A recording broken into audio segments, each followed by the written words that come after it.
बिहार, उत्तर प्रदेशलाही लाजवतील अशा तुंबळ हाणामाऱ्या आणि सीन्स महाराष्ट्राच्या राजकीय वर्तुळात सध्या पाहायला मिळत आहेत। शिंदेच्या शिवसेनेचे आमदार संजय गायकवाड यांचे कॅन्टीन कर्मचाऱ्याला ठोसे, त्यांच्याच पक्षाच्या संजय शिरसाट यांचा निवांत क्षणी धूम्रपान करतानाचा व्हायरल व्हिडिओ, भाजप आमदार गोपीचंद पडळकर यांची शिवीगाळ, पडळकर आणि आव्हाडांच्या कार्यकर्त्यांचे ढिशूम मोमेंट्स, रोहित पवारांची पोलीस अधिकाऱ्याला दमदाटी, राणेंची मिमिक्री आणि ठाकरेंचे शीशी, या सर्वात अजितदादांच्या राष्ट्रवादी काँग्रेस पक्षाची कुठेतरी पिछेहाट होत असल्याचं चित्र निर्माण झालेलं। त्याची कसर आता सूरज चव्हाण यांनी लाथाबुक्क्यांनी भरून काढलीये।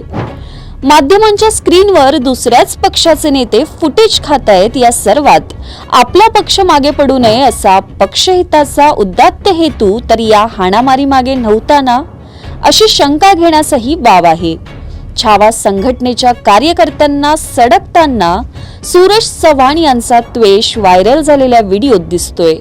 चुकून हा व्हिडिओ साऊथ फिल्म इंडस्ट्रीच्या हाती लागलाच तर सूरज चव्हाणांना मोठ्या पडद्यावर बुक्कीत टेंगूळ देताना पाहायचे भाग्यही महाराष्ट्राच्या जनतेला लाभल्याशिवाय राहणार नाही।